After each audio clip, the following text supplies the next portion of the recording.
العين وعلم بمنك لم تلد النساء خلقت مبرأ من كل عيب وأنت قد خلقت كما تشاء.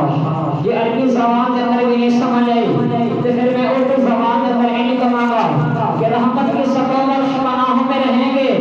ارے رحمت کی سکوبر پناہوں میں رہیں گے, سرکار دو عالم کی نگاہوں میں رہیں گے. تڑپیں گے, ارے تڑپیں گے تو آغوش میں لے لیں گے وناصر, کچھ دیر تو سرکار کی باہوں میں رہیں گے. تڑپیں گے تو آغوش میں لے لیں گے وناصر, کچھ دیر تو سرکار کی باہوں میں رہیں گے. اردو زبان کے اندر بھی نہیں سمجھ آئی تو پھر میں سریکی زبان کے اندر نہیں کہوں گا کہ یا رسول اللہ یا حبیب اللہ تیری راہ چکا ہم کا شام دے ایک نہ تھوانا کنا کی تھوانا. یا رسول اللہ یا حبیب اللہ تیری راہ چکا ہم کا شام دے ایک نہ تھوانا کنا کی تھوانا. تو تیرے نقشے قدم متا نظر کرے کنا اتھوانا کنا اتھوانا.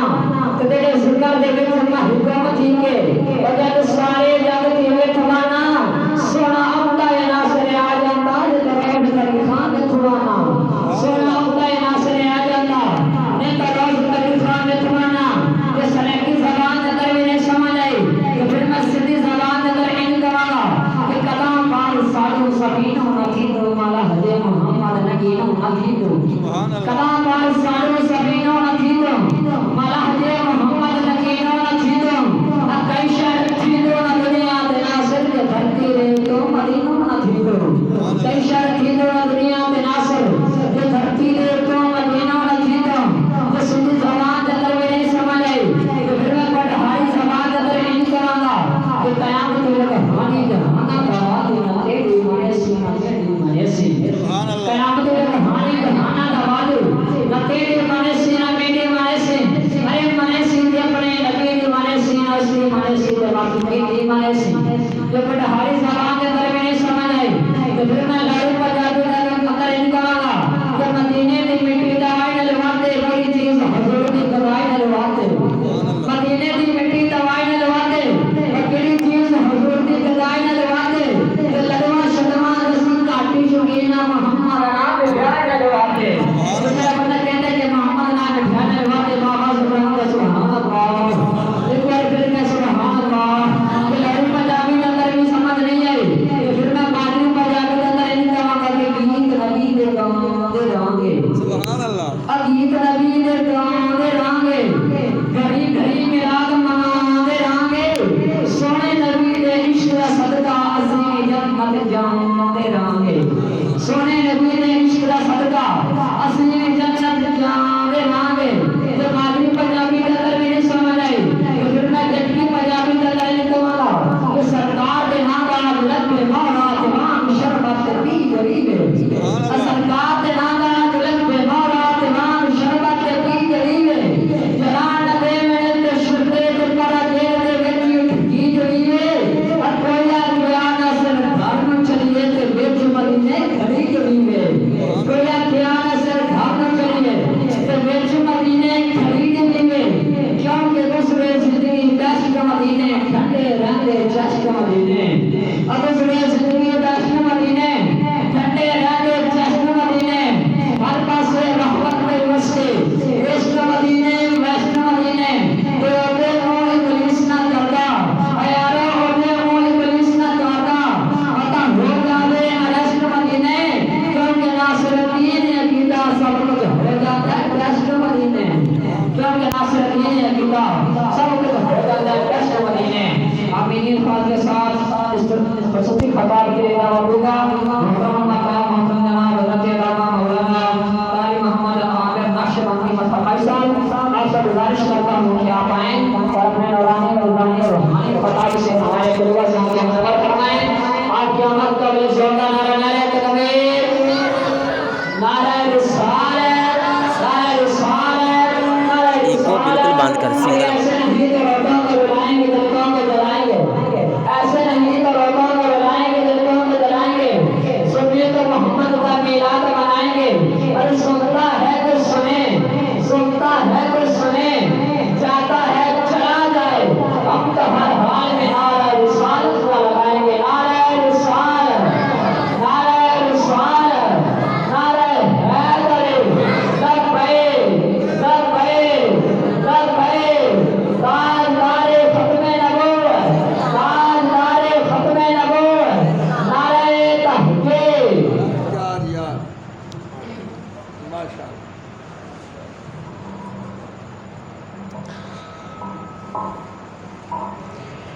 الحمد لله وكفى والسلام على عباده الذين اصطفى أما بعد فأعوذ بالله من الشيطان الرجيم بسم الله الرحمن الرحيم لقد كان لكم في رسول الله أسوة حسنة آمنت بالله صدق الله العظيم وصدق رسوله النبي الكريم الأمين إن الله وملائكته يصلون على النبي يا أيها الذين آمنوا صلوا عليه وسلموا تسليما الصلاة والسلام عليك يا سيدي يا رسول الله وعلى آلك وأصحابك يا سيدي يا حبيب الله.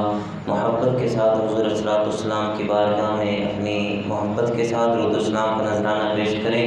حضرت امیر المؤمنین عمر بن خطاب رضی اللہ تعالیٰ عنہ آپ فرماتے ہیں کہ میرے پاس ایک ایسا وظیفہ ہے جس کے پڑھنے سے میری ہر دعا قبول ہوتی.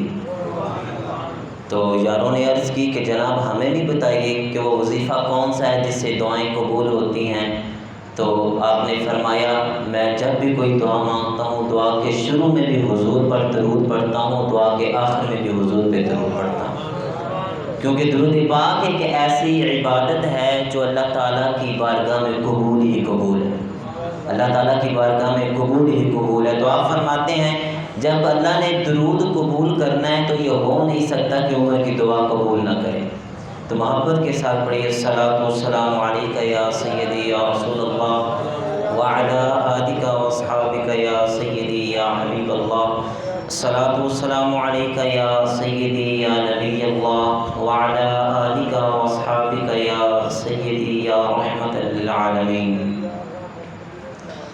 اللہ جل وعلا کی حمد و ثنا تعریف و توصیف جو خالق کائنات بھی ہے اور مال کی ششجہات بھی. اللہ جل وعلا کی حمد و ثنا تعریف و توصیف کے بعد نبی مکرم شفیع معصم رسول محتشم اللہ کے پیارے امت کے سہارے رب کے محبوب تنائے وجوب مان کے رکاب امم فخر عرب و عجم والی کون و مقام سیاہ لا مقام ماہ خوباں شہنشاہ حسینہ معصوم آمینہ جناب احمد مجتبیٰ محمد مصطفیٰ صلی اللہ علیہ وآلہ وسلم کی پاک بارگاہ میں اپنی محبتوں عقیدتوں کا نذرانہ پیش کرنے کے بعد معزز سامعین السلام علیکم ورحمۃ اللہ وبرکاتہ. اللہ جل وعلا کا کروڑہ بار شکر ہے کہ اللہ تعالیٰ نے مجھے اور آپ کو اللہ نے اپنا اور اپنے محبوب کا ذکر کرنے کی توفیق عطا فرمائی. میرے برادر مکرم حضرت علامہ مولانا منیب الرحمن سعیدی صاحب انہوں نے مجھے حکم فرمایا, انہوں نے مجھے یاد فرمایا, تو میں حاضر ہوں آپ کے سامنے.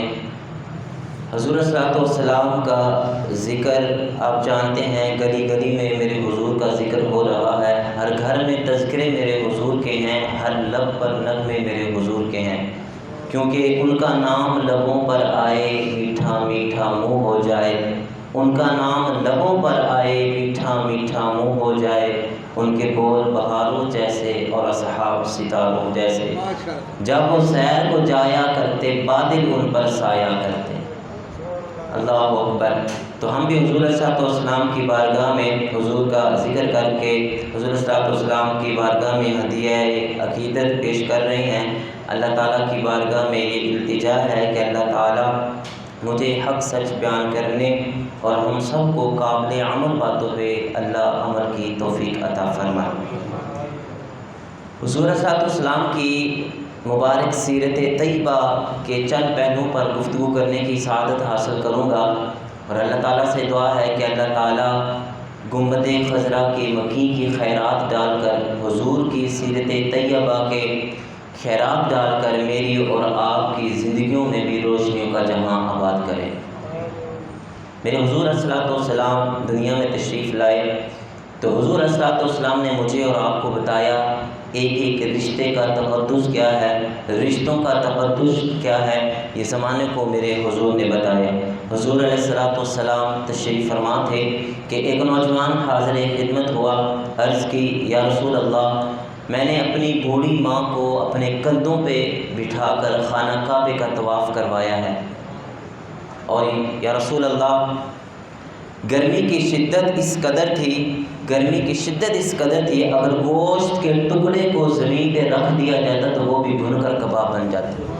یا رسول اللہ، اس قدر گرمی میں نے اپنی ماں کو کندھوں پہ بٹھا کر خانہ کعبے کا طواف کروایا ہے۔ یا رسول اللہ، کیا میں نے اپنی ماں کا حق ادا کر دیا؟ تو میرے باپ کے لجپال آقا علیہ الصلوۃ والسلام نے فرمایا، کیا بات کرتے ہو، تم نے تو اپنی ماں کی ایک مسکراہٹ کا بھی حق ادا نہیں کیا۔ ماں جب وہ بولتی ہے، ماں جب مسکراتی ہے تو ایسے لگتا ہے کہ جنت کی ساری کلیاں کھل اٹھیں۔ ماں کے لہجے سے جبریل بولتا ہے، ماں کے چہرے کی رونق کائنات میں روشنیوں کا جہاں آباد کر دیتی ہے، اور ماں کے چہرے کی اداسی کائنات میں اداسیاں پھیلا دیتی ہے۔ حضور صلی اللہ علیہ وسلم تشریف فرما تھے کہ ایک نوجوان حاضر خدمت ہوتا ہے، عرض کرتا ہے، یا رسول اللہ، میں جہاد پہ جانا چاہتا ہوں۔ میرے حضور اس سے پوچھ لیتے ہیں، احی والداک، کیا تیرے ماں باپ زندہ ہیں؟ قال نعم، جی یا رسول اللہ، میرے والدین حیات ہیں۔ حضور نے فرمایا، قال ففیہما فجاہد، حضور نے فرمایا واپس پلٹ جا، ان کی خدمت کر، یہی تیرے لیے جہاد ہے۔ ماں باپ کی خدمت جہاد جیسا افضل عمل ہے۔ اللہ اکبر۔ حضور صلی اللہ علیہ وسلم تشریف فرما تھے کہ ایک بوڑھی خاتون کو اپنی طرف آتے دیکھا تو حضور صلی اللہ علیہ وسلم اپنے مسند سے، اپنے منبر سے کھڑے ہوئے اور دوڑ کر ان کے پاس گئے، میری ماں پکارتے ہوئے ان کے پاس گئے، اور اپنے کندھوں سے وہ چادر اتاری جس کو میں اور آپ کائنات کا قیمتی اثاثہ سمجھتے ہیں، اپنی ماں کو اس پہ بٹھائے اور گھنٹوں کان لگا کے ان کی باتیں سنی۔ جب وہ خوش قسمت خاتون خود اٹھ کر چلی گئی تو کسی نے راوی سے پوچھا، یہ خوش قسمت خاتون کون تھی جس کے لیے حضور نے اپنی چادر بچھا دی؟ تو بتانے والے نے بتایا، تمہیں پتہ نہیں، یہی تو حضور کی رضائی والدہ حضرت حلیمہ سعدیہ سلام اللہ علیہا تھی۔ یار سگی ماں ہے میرے حضور نے تو اپنی دودھ پلانے والی ماں کا بھی ادب کر کے دکھا دیا ماں کا مقام کیا ہے۔ حضور صلی اللہ علیہ وسلم ایک دفعہ صحابہ کو نماز پڑھانے کے لیے تشریف لائے تو صحابہ نے اٹھ کر میرے حضور کا استقبال کیا۔ حضور صلی اللہ علیہ وسلم نے جب اپنا شاندار استقبال دیکھا، روشنیوں کا جہاں آباد دیکھا تو حضور صلی اللہ علیہ وسلم کی آنکھوں سے چھم چھم آنسو برسنے لگے۔ ایک ٹھنڈی آہ بھری اور ارشاد فرمایا، لو ادرکت والدی او احدہما، کاش آج میرے ماں باپ زندہ ہوتے۔ یعنی انسان نے دکھوں کا سفر کاٹا ہو، پریشانیوں کا سفر کاٹا ہو، اور بعد میں اللہ تعالیٰ کوئی مقام عطا فرما دے، اللہ تعالیٰ آسائش عطا فرما دے۔ ایک دوست تھا، ایک شخص تھا، تو وہ گاڑی اس نے نہیں لی اور کسی نے پوچھا کہ جناب آپ نے نئی گاڑی لی ہے اور آپ اداس کھڑے ہیں، تو اس نے کہا یار اداس اس لیے کھڑا ہوں، آج اللہ تعالیٰ کی دی ہوئی ہر چیز میرے پاس موجود ہے، لیکن ایک وقت وہ تھا کہ میری ماں کی دوائی کے لیے میرے پاس پیسے نہیں تھے، اور میری ماں کی طبیعت خراب ہوگی تو میں گدھا گاڑی پہ اپنی ماں کو ہاسپٹل لے کے جا رہا ہوں، اور رستے میں میری ماں دم توڑ گئی، اور آج میرے پاس گاڑی موجود ہے لیکن ماں موجود نہیں ہے۔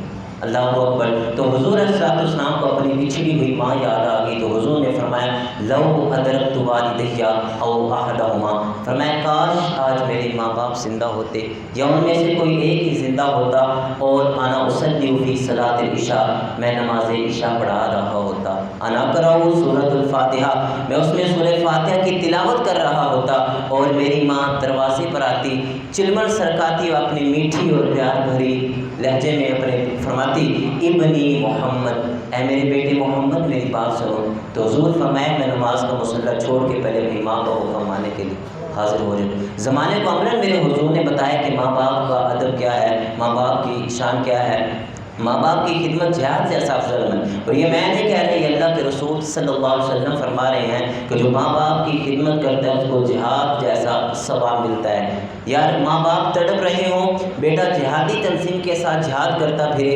اللہ کی قسم اشکا رحمان ناراض ہے۔ ماں باپ کو ضرورت ہے بیٹے کی، اور بیٹے پیر کی چوکھٹ پہ جھاڑو دے رہے ہیں، اللہ کی قسم اشکا رحمان ناراض ہے۔ یہ آج کے پیران کرام تو ان کی حیثیت کیا ہے، اگر کوئی ماں باپ کو تڑپتا چھوڑ کر حضور سید غوث اعظم رضی اللہ تعالیٰ عنہ کی چوکھٹ سے بھی فیض لینا چاہے تو اسے کچھ نہیں ملے گا جب تک ساتھ میں ماں باپ راضی نہ ہو، جب تک ساتھ میں ماں باپ راضی نہ ہو۔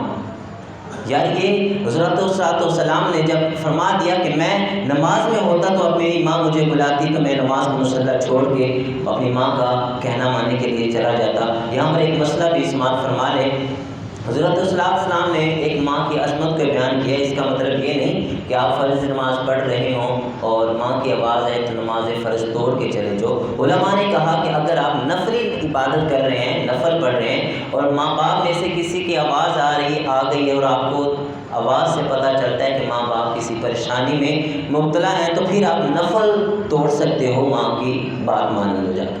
فرض نماز کا نہیں ہے، فرض نماز میں اگر ماں باپ بلاتے ہیں تو نماز نہیں توڑی جائے گی۔ لیکن آج معاشرے کا آپ حساب لگائیں، کوئی دوستوں کی ٹولیاں بنا کر بات کرتا پھرتا ہے، تو کوئی پیر کی چوکھٹ مل کے بیٹھا ہوا ہے، کوئی اپنے لیڈروں کے نعرے لگا رہا ہے، یا کسی سے کچھ نہیں ملے گا جب تک ساتھ میں ماں باپ راضی نہ ہو۔ یہ کتنا بڑا ظلم ہے، یہ کتنا بڑا ستم ہے کہ 60-70 سال کا بوڑھا باپ صبح کے وقت اپنے نوجوان بیٹے کی منتیں کرتا ہے کہ بیٹا آج دکان پہ رش زیادہ ہے اور میری طبیعت بھی کچھ ٹھیک نہیں ہے، اور تو بیٹا آج دکان پہ چلے جانا، کچھ ٹائم تو نے زیادہ دینا ہے۔ تو بیٹا آگے سے کیا کہتا ہے، کوئی جیتا ہے تو جیے، کوئی مرتا ہے تو مرے، میں نے جمعرات کو پیر کی چوکھٹ پہ حاضری ضرور دینی، میں نے اتوار کو کرکٹ کھیلنے ضرور جانا ہے۔ یار یہ دین کس نے سکھایا؟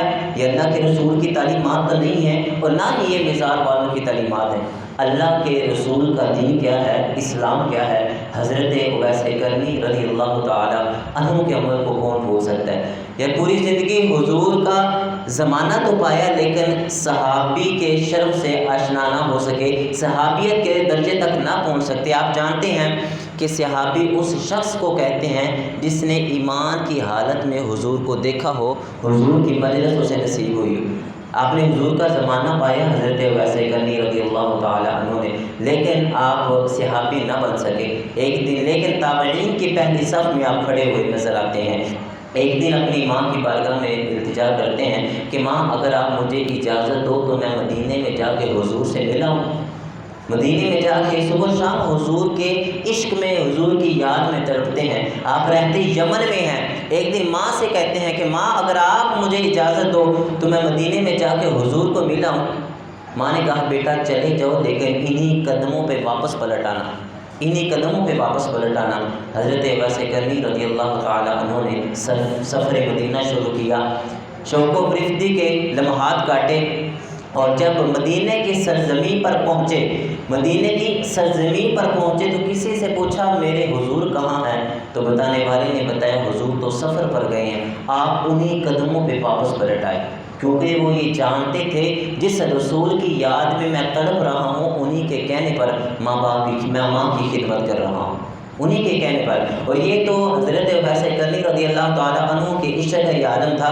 جناب والا مدینے کا حال بھی کچھ مختلف نہیں تھا۔ میرے حضور مدینے میں بیٹھے ہیں، صحابہ تشریف فرما ہیں، تو حضور السلام نے اپنے قبا کے بٹن کھولے اور ٹھنڈی ٹھنڈی سانسیں بھری۔ صحابہ نے عرض کی یا رسول اللہ کیا ماجرا ہے؟ تو حضور نے فرمایا مجھے یمن سے میرے یار کی خوشبو آ رہی، مجھے یمن سے میرے یار کی خوشبو آ رہی ہے۔ صحابہ نے عرض کی یا رسول اللہ وہ بیٹھا یمن میں ہے، خوشبو آپ کو مدینے میں آ رہی ہے۔ تو حضور نے فرمایا مجھ سے بڑی محبت کرتا ہے۔ صحابہ نے عرض کی یا رسول اللہ اگر وہ آپ سے اتنی محبت کرتا ہے تو آپ سے ملنے کیوں نہیں آتا؟ تو حضور نے فرمایا اس کی ایک بوڑھی اور نابینا ماں ہے جس کی خدمت اس کو میرے پاس آنے سے روکے ہوئے ہے۔ اور کوئی حضور نے فرمایا اگر کوئی جائے تو صحیح، کوئی جائے اور میرے اویس کو جا کے سلام کہنا اور اسے کہنا اللہ کا رسول فرما رہا ہے کہ میری امت کے لیے دعا کرنا، میری امت کے لیے دعا کرنا۔ یہاں سے پتہ چلا جو ماں باپ کا خدمت گار ہوتا ہے اس کی دعائیں بھی قبول ہوتی۔ یا جیسے امام الانبیاء کہے کہ میری امت کے لیے دعا کرنا، تو اس کا مقام، اس کو مقام کیسے ملا؟ ماں کی خدمت کرنے کی وجہ سے ملا۔ تو المختصر کہ حضرت عمر اور حضرت علی رضی اللہ تعالی عنہما آپ کو حضرت السلام نے اپنا جبہ دیا کہ جبہ جا کر میرے اویس کو دینا، اس سے کہنا میری امت کے لیے دعا کرے۔ جب وہاں پر پہنچے یمن کی سرزمین پہ حضرت علی اور حضرت عمر وہاں پر پہنچے تو حضرت اویس سے جب ملاقات ہوئی، حضور کا نام لب پر آیا تو حضرت اویس کرنی کی آنکھوں سے چھم چھم آنسو برسنے لگے، بدن پہ کپ کپی کی کیفیات دیکھی تو پوچھا جناب جن کی یاد میں اتنا تڑپ رہے ہیں ان سے ملنے کیوں نہیں آتے؟ حضرت ویسے کلی بار بار کہتے ہیں کہ یار میرے حضور کے میرے محبوب کے لبوں پر اویس کا نام آیا تو آیا کیسے حضور نے فرمایا کہ میرے اویس کو سلام کہنا. اللہ اکبر. جب یہ کیفیت دیکھی تو حضرت علی حضرت عمر رضی اللہ تعالیٰ عنہما نے آپ نے کہا کہ جناب جن کی یاد میں تڑپ رہے ہیں ان سے ملنے کیوں نہیں آئے؟ تو کہا آپ نے بات کا رخ پلٹتے ہوئے کہا یار مجھے یہ تو بتاؤ تم نے تو میرے حضور کو دیکھا ہوگا. انہوں نے کہا ہم نے تو صبح شام اور دن اور رات حضور کی زیارت کی، حضور کے چہرے کی تلاوت کرتے ہیں، حضور کے چہرے کی تلاوت کرتے ہیں. اللہ اکبر. انہوں نے حضرت ویسے کلی رضی اللہ تعالیٰ عنہ نے کہا پھر مجھے بتاؤ میرے حضور کے یہ ابرو مبارک کیسے تھے، میرے حضور کے یہ بھربٹے کیسے تھے؟ اللہ اکبر. وہ ایک دوسرے کی طرف دیکھنے لگ گئے، ایک دوسرے کی طرف دیکھنے لگ گئے تو حضرت ویسے کرنی خود بول پڑے. کہتے ہیں میں بتاتا ہوں میرے حضور کے ابرو کیسے تھے. کوئی دور سے دیکھتا تو ملے ہوئے نظر آتے، ساتھ ملے ہوئے نظر آتے، کوئی نیڑے آ کے دیکھتا تو جدا جدا نظر آتے. تو یہاں سے پتہ چلا حضرت ویسے کرنی جہاں کہیں بھی تھے حضور کی نگاہوں میں تھے، حضور کی زیارت ان کو نصیب ہوتی رہتی تھی. آپ نے علماء کرام سے وہ واقعہ سنا ہوگا کہ حضرت موسیٰ علیہ السلام نے ایک دن اللہ تعالیٰ کی بارگاہ میں التجا کی. آپ جانتے ہیں کہ حضرت موسیٰ کلیم اللہ کا مطلب ہے جو اللہ تعالیٰ سے کلام کرنے والا ہو. اللہ تعالیٰ کے لاڈلے پیغمبر تھے. کوہ طور پر گئے، اللہ تعالیٰ کی بارگاہ میں التجا کی، یہ عرض کی کہ مالک آج مجھے وہ بندہ تو ملا دے جو جنت میں میرا ساتھی ہوگا.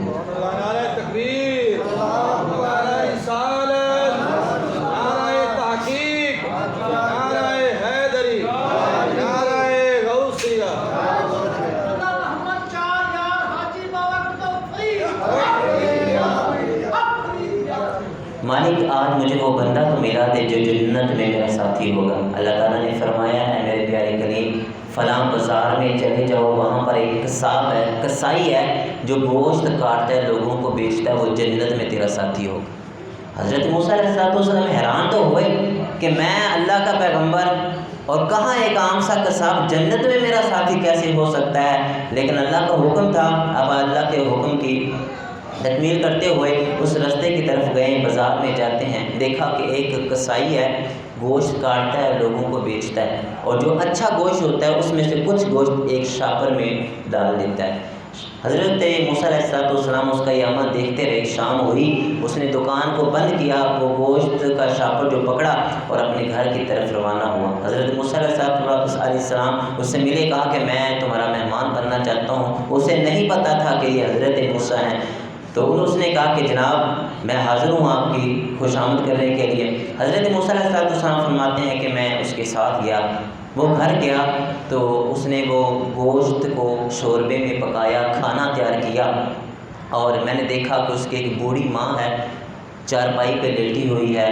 اس کے پاس لے گیا، کھانے کے وہ لقمے کو شوربے میں نرم کر کے اپنی ماں کے منہ میں رکھتا ہے. کھانا کھلایا، ماں کو پانی پلایا، ماں کی ٹانگیں دبائی، ماں کی خدمت کر کے جب واپس پلٹنے لگا نا تو اس کی ماں کے بوڑھے لب ہلے. تو حضرت موسیٰ علیہ السلام نے دیکھا کہ اس کی ماں کے بوڑھے لب ہلے، آسمان کی طرف منہ کر کے کچھ کہہ رہی ہے. تو کیونکہ آواز پیدا نہیں ہوئی تو حضرت موسیٰ علیہ السلام نے اس کساب سے پوچھ لیا، اس کسائی سے پوچھ لیا تیری ماں کچھ کہہ رہی ہے؟ اس نے کہا جناب والا میری ماں بڑی سادہ سی ہے، میں روزانہ اپنی ماں کی اسی طرح آ کے خدمت کرتا ہوں، ٹانگیں دباتا ہوں، کھانا کھلاتا ہوں، اور جب میں اٹھ کر جانے لگتا ہوں تو میری ماں مجھے ایک دعا دیتی ہے کہ اللہ تجھے جنت میں موسیٰ کا ساتھی بنائے، اللہ تجھے جنت میں موسیٰ کا ساتھی بنائے. اللہ اکبر. اگر ماں باپ کی خدمت کرو گے تو اللہ تعالیٰ جنت میں بھی انبیاء کا ساتھ عطا فرماتا ہے. اللہ اکبر. تو میں کہتا ہوں ماں تو بڑی بھولی سی ہے، کہاں ڈائریکٹ رب سے کلام کرنے والے حضرت موسیٰ علیہ السلام اور کہاں میں عام سا کسائی. ماں یہ تو کوئی جوڑ ہی نہیں بنتا، لیکن حضرت میں اپنی ماں کا دل رکھنے کے لیے آمین کہہ دیتا ہوں. تو حضرت موسیٰ علیہ السلام مسکرا پڑے.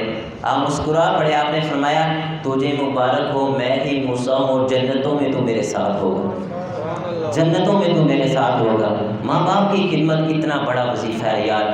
حضور صلی اللہ علیہ وسلم تشریف فرما تھے، ایک نوجوان حاضر خدمت ہوا اور اپنے بوڑھے باپ کی شکایت کی، اپنے بوڑھے باپ کی شکایت کی.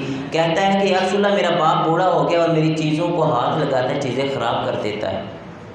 اللہ اکبر. میرے حضور نے فرمایا اچھا آج تو یہ بات ہے جب تو چھوٹا تھا اپنے باپ کی چیزیں خراب کر دیتا تھا تیرے باپ نے کبھی تمہیں تھپڑ نہیں مارا تھا، آج اپنے تو باپ کی شکایت کرتا ہے، آج اپنے باپ کی شکایت کر رہے ہو۔ میرے حضور نے اس وقت طریق ساز جملہ ارشاد فرمایا، یار آج تو اپنے ماں باپ کو کچھ پیسے دینے کے بعد ہفتے بعد پوچھ رہے ہوتے ہیں کہ وہ 500 روپے پچھلے ہفتے تو دیا تھا وہ پیسے کہاں گئے؟ یار ان سے حساب لے رہا ہے جنہوں نے 500 روپے کی تو تمہیں بچپن میں کھلونے لا کے دے دیتے تھے، اگلے دن تو توڑ کے کہتا تھا کہ میرا کھلونا ٹوٹ گیا، تو باپ نے کبھی غصے سے تمہیں تھپڑ نہیں مارا بلکہ کہا بیٹا کوئی بات نہیں، کل اور آ جائے گا، کل اور آ جائے گا۔ تو باپ نے تمہارے ساتھ اتنا اتنی محبت کی اور آج تو کہتا ہے کہ انہوں نے تمہاری چیزیں خراب کر دی۔ حضور علیہ السلام نے اس وقت تاریخ ساز جملہ ارشاد فرمایا، حضور نے فرمایا کیا بات کرتے ہو، انت و مالک لابیک، تو اور تیرا مال دونوں تیرے باپ کے ہیں، تو اور تیرا مال دونوں تیرے باپ کے ہیں۔ تو آج مجھے اور آپ کو ہمیں سوچنا ہوگا کہ ہمیں آج تو والدین کے سامنے سینہ تان کے کھڑے ہو جاتے ہیں کہ آپ نے ہمارے لیے کیا کیا، آپ نے ہمارے لیے کیا کیا۔ یا میرے حضور نے حضور صلی اللہ علیہ وسلم نے باپ کی شان کو لفظوں میں بیان کر دی۔ حضور نے ارشاد فرمایا رضا اللہ فی رضا الوالد و سخط اللہ فی سخط الوالد۔ حضور نے فرمایا کہ اگر باپ راضی ہو تو میں محمد اس بات کی ضمانت دیتا ہوں عرش کا رحمان بھی تم پہ راضی ہے، اور اگر باپ ناراض ہے تو عرش کا رحمان بھی ناراض ہے، عرش کا رحمان بھی ناراض ہے۔ اللہ اکبر۔ تو میں باپ کی شان اگر ایک لفظ میں آپ کے سامنے رکھوں تو ایک بچہ تھا وہ پینٹنگ ڈرائنگ بنا رہا تھا، ایک تصویر بنا رہا تھا کاغذ پہ، اور کہتا یہ باپ نے دیکھ لیا اس کو کہ بیٹا کیا کر رہے ہو، تو اس نے کہا کہ بابا ابو جان میں اپنا گھر بنا رہا ہوں۔ کہا کہ ابو جان یہ میرا کمرہ ہے، یہ میری ماں کا کمرہ ہے، یہ میری بہن کا کمرہ ہے۔ اور باپ نے کہا کہ بیٹا میرا کمرہ کہاں ہے؟ تو کہا یہ ہے پیچھے آپ کا سٹور روم، چھوٹا سا کمرہ آپ کا ہے۔ اللہ اکبر۔ باپ نے کہا کہ بیٹا یہ میرے ساتھ زیادتی نہیں، تم سب کے بڑے بڑے کمرے اور میرا چھوٹا سا کمرہ۔ بیٹے نے آگے سے جواب کیا دیا، ذرا دل کی تختی پہ لکھیے گا۔ بیٹے نے کہا بابا جان دادا ابو کو بھی تو آپ نے پیچھے والا کمرہ دیا ہو، دادا کو بھی تو آپ نے پیچھے والا کمرہ دیا ہو، تو یہ مکافات عمل ہے، جیسا آپ کرو گے آپ کے ساتھ ویسا کیا جائے گا، ویسا کیا جائے گا۔ اللہ اکبر۔ جنہوں نے ماں باپ کی خدمت کی ہے جناب والا آج ان کے قبروں پر بھی ان کا ذکر ہو رہا ہے، قرآن پاک کی تلاوت ہو رہی ہے، اور جنہوں نے ماں باپ کو تنگ کیا ہے آج ان کی حویلیاں بھی ویران ہیں، آج ان کی حویلیاں بھی ویران ہیں۔ تو ایک رشتے کا تقدس زمانے کو میرے حضور نے بتایا۔ اللہ اکبر۔ ہمارا تو خیر جو گاؤں ماحول ہے، جو پنڈ ماحول ہے، اس میں تو خیر ماں باپ کی عزت و تعظیم کی جاتی ہے، لیکن میں کیونکہ شہر میں رہتا ہوں، شہروں میں آپ یقین مانیں لوگ اپنے بوڑھے ماں باپ کو یتیم خانوں میں چھوڑ آتے ہیں، یتیم خانوں میں چھوڑ آتے ہیں۔ اسی طرح ایک بدبخت شخص اپنی ماں کو لے گیا اور یتیم خانے میں چھوڑ آیا جہاں پر بوڑھے ماں باپ لاوارث تھے۔ اللہ اکبر۔ اور وہاں پہ انتظامیہ کو نمبر دے کے آ گیا کہ جناب میری ماں کے جب آخری سانس ہونا، میری ماں فوت ہونے لگے تو مجھے بتا دینا، میں نے اپنی ماں کو اپنے گاؤں میں دفن کرنا۔ تنگ آ کے کہ میرے بچوں کی نیند خراب ہوتی، رات کو بوڑھا کھانستا ہے، رات کو بوڑھی کھانستی ہے، آوازیں کرتی ہے، کھانستی ہے، تو ہماری نیند خراب ہوتی ہے۔ اس وجہ سے وہ اپنی ماں کو یتیم خانے میں داخل کروایا۔ وہ کہا کہ میری ماں کے جب آخری سانس ہو تو مجھے فون کر دینا، میں نے اپنی ماں کو لے جاؤں گا۔ اللہ اکبر۔ المختصر کہ ماں کے جب آخری سانس ہوئے تو انتظامیہ نے کال کی کہ جناب آپ کی ماں کے آخری سانس ہیں، آخری وقت ہے، اپنی ماں کو لے جاؤ۔ بیٹا آیا اور آ کر کہتا ہے کہ ماں تیری کوئی آخری خواہش ہو، تیری کوئی آخری خواہش ہو۔ ماں نے کہ بیٹا میں نے تجھ سے آخری خواہش کیا کرنی، لیکن جس یتیم خانے میں تو نے مجھے جمع کروایا یہاں کے کچھ پنکھے خراب ہیں، پنکھے خراب ہیں، چلتے نہیں ہیں، تو بیٹا یہ پنکھے ٹھیک کروا دو۔ اللہ اکبر۔ بیٹا آگے سے کہتا ہے ماں تمہیں اب اس کی کیا ضرورت ہے، تم تو کچھ وقت کی مہمان ہو، اب تمہیں اس کی کیا ضرورت ہے، اگر میں پنکھے ٹھیک کروا بھی دوں تمہیں تو کوئی فائدہ نہیں۔ ماں نے کہا بیٹا، ماں کی محبت دیکھیے، ماں نے کہا بیٹا مجھے اپنے لیے نہیں چاہیے، مجھے تیرے لیے چاہیے، کل کو تو بوڑھا ہو گیا تو تیری اولاد تمہیں یہاں پہ چھوڑ جائے گی، اور تمہیں گرمی لگے گی، مجھے قبر میں بھی سکون نہیں ملے گا، مجھے قبر میں بھی سکون نہیں ملے گا۔ آج مجھے اور آپ کو دیکھنا چاہیے، جو شخص کہتا ہے کہ میں کامیاب ہو جاؤں، کامیاب ہو جاؤں، اللہ بھی مجھ پہ راضی ہو جائے اور اللہ کا رسول بھی راضی ہو جائے، اسے چاہیے کہ ماں باپ کی خدمت کرے، ماں باپ کی خدمت کرے۔ ایک ایک رشتے کا تقدس زمانے کو میرے حضور نے بتایا۔ آگے چلتے جائیے جناب، بیٹی کیا ہوتی ہے؟ قرآن پاک اس بات کا شاہد ہے، حدیث میں یہ بات موجود ہے کہ زمانہ جاہلیت تھا تو جس کے گھر میں بیٹی پیدا ہوتی تھی اس کا سر شرم سے جھک جاتا، کالا ہو جاتا اس کا منہ کہ میں اب زمانے میں سر اٹھا کے جی نہیں سکتا۔ اپنی بیٹی کو زندہ دفن کر کے وہ فخر محسوس کرتے، اپنی بیٹی کو زندہ دفن کرتے، قتل کر کے فخر محسوس کرتے۔ اللہ اکبر! جب میرے حضور آئے تو میرے حضور صلی اللہ علیہ وسلم نے اس زمانے میں ایک جملہ ارشاد فرمایا، یار آج کوئی اپنی بیٹی کے لیے محبت کے جذبات رکھتا ہے تو یہ کوئی بڑی بات نہیں ہے۔ ہمارا معاشرہ اس بات کی تعلیم دیتا ہے کہ بیٹی سے محبت کی جائے یار، لیکن دیکھا جائے جو باپ بیٹیوں کو زندہ دفن کرتا تھا آج اپنی بوڑھی کمر پر وہ بوریاں لاد رہا ہے، صبح سے شام تک وہ دہاڑی کرتا ہے کہ میں نے اپنی بیٹی کی شادی کرنی۔ بھائی اپنی یونیورسٹی سے اسکول سے آ کر اوور ٹائم لگا کر کام کرتا ہے کہ میں نے اپنی بہن کی شادی کرنی ہے۔ یار یہ تو وہ تھے جو اپنی بہن کو قتل کرتے تھے، اپنی بیٹی کو زندہ دفن کرتے تھے۔ ان کے دلوں میں یہ محبت کہاں سے آئی؟ ان کے دلوں میں محبت کہاں سے آئی؟ تو جواب ہے کہ ملے گا کہ یہ فیض ہے آمنہ کے لال کا، یہ فیض ہے آمنہ کے لال کا۔ اللہ اکبر! تو میرے حضور نے اس دور میں ایک جملہ ارشاد فرمایا، حضور نے فرمایا اے بیٹیوں کو زندہ دفن کرنے والوں سن لو، فاطمہ تو بدعۃ منی، فاطمہ میرے جگر کا ٹکڑا ہے۔ تم اپنی بیٹیوں کو زندہ دفن کرتے ہو، فاطمہ تو میرے جگر کا ٹکڑا ہے۔ اللہ اکبر! بھائی کیا ہوتے ہیں یہ زمانے کو میرے حضور نے بتایا۔